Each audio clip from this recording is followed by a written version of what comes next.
तो हमारे मुखालिफिन बहुत दूरबीनें लगा के बैठ गए। उनको लगा कि आज इतनी महंगाई है, मईशत हचकोले खा रही है, तो शायद बहुत ध्यान से वो देखने लगे कि आवाम की तरफ से क्या रिस्पांस मिलता है, कारकुनों की तरफ से क्या रिस्पांस मिलता है।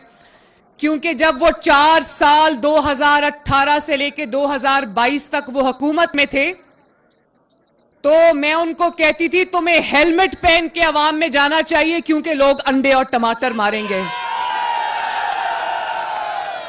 तो वो बड़े, उन्होंने मेरी बात सुनी, ठहर जाओ, उन्होंने मेरी बात मानी।